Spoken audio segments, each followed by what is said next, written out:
হজরত শাহজালাল আন্তর্জাতিক বিমানবন্দরের কার্গো ভিলেজে ভয়াবহ অগ্নিকাণ্ড ঘটেছে। যদিও এখনও সম্পূর্ণ ক্ষয়ক্ষতির হিসাব পাওয়া যায়নি, তবে ব্যবসায়ীরা আশঙ্কা করছেন এই ঘটনায় দেশের আমদানি রপ্তানি কার্যক্রমে বড় ধরনের প্রভাব পড়তে পারে। তাদের অনুমান, $1 বিলিয়নেরও বেশি মূল্যের পণ্য সরাসরি বা পরোক্ষভাবে ক্ষতিগ্রস্ত হতে পারে।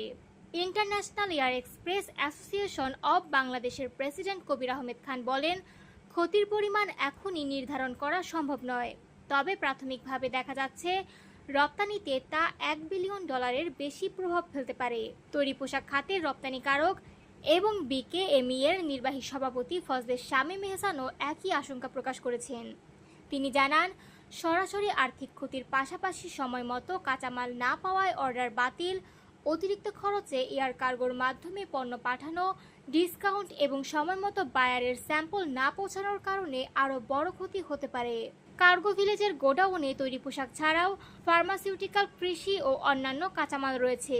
তৈরি পোশাক খাতের প্রায় 500 রপ্তানিকারকের ছোট ছোট মালামাল এখানে সংরক্ষিত থাকে, যা মিলিয়ন মিলিয়ন ডলারের রপ্তানির সঙ্গে জড়িত।